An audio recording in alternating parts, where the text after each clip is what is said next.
Finally Bidurbhai trailer আহি গ'ল। এটা শব্দত ক'বলৈ গ'লে অসমীয়া চিনেমাৰ ভাল দিন নহয়, অসমীয়া চিনেমাৰ ভাল দিন আহি গ'ল। এখন চিনেমাৰ ট্ৰেইলাৰ কেনেকুৱা হ'ব লাগে তাৰ পাৰফেক্ট এক্সাম্পল হ'ল বিদুৰভাই চিনেমাখনৰ ট্ৰেইলাৰটো। বাহ কি ট্ৰেইলাৰ! 2 মিনিট 52 ছেকেণ্ডৰ ট্ৰেইলাৰটোত বহুত কিবা কিবি দেখুৱালে, কিন্তু একোৱে নেদেখুৱালে, মানে কাহিনীটোৰ বিষয়ে।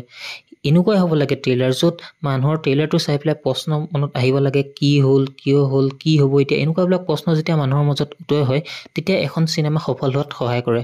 কাৰণ এনেকুৱাবিলাক প্ৰশ্ন উদয় হ'লে মানুহে ফিল্মখন চাবলৈ চিনেমা হললৈ যায়। বিদুৰভাই চিনেমাখনে সেই বিদুৰভাই ৱেব ছিৰিজখনৰ নিচিনা ভাইব দিব পাৰিবনে, ফিল দিব পাৰিবনে বাৰু?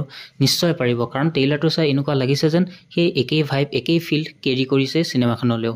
বিদুৰভাই ফিল্মখনৰ কোৱালিটি যথেষ্ট ভাল হ'ব, কাৰণ ফিল্মখনৰ বাজেট প্ৰায় 2 কোটি টকাৰ, আৰু সেই কোৱালিটিটো ট্ৰেইলাৰটোত দেখাও পায়।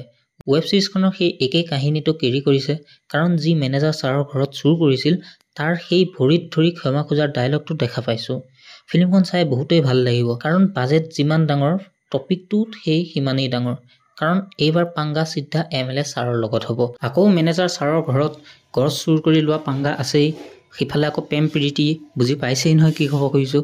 চ' সকলোবিলাক আছে চিনেমাখনত সকলো চৰিত্ৰ পাব, যিখিনি চৰিত্ৰ আপোনালোকে ৱেব ছিৰিজখনত দেখা পাব। তাৰ লগতে নতুন কিছুমান কেৰেক্টাৰো এড হ'ব, কাৰণ MLA ছাৰ আহিব, গুণ্ডা আহিব, ফাইট আছে ছিকুৱেঞ্চ।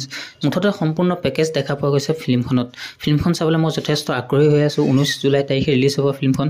আপোনালোকে চিনেমাখন চাবলৈ আগ্ৰহী নে? লগতে বিদুৰভাই ট্ৰেইলাৰটো চাই কেনেকুৱা পালে কমেণ্ট বক্সত জনাবলৈ নাপাহৰিব। আৰু আজিলৈ ইমানেই, ধন্যবাদ।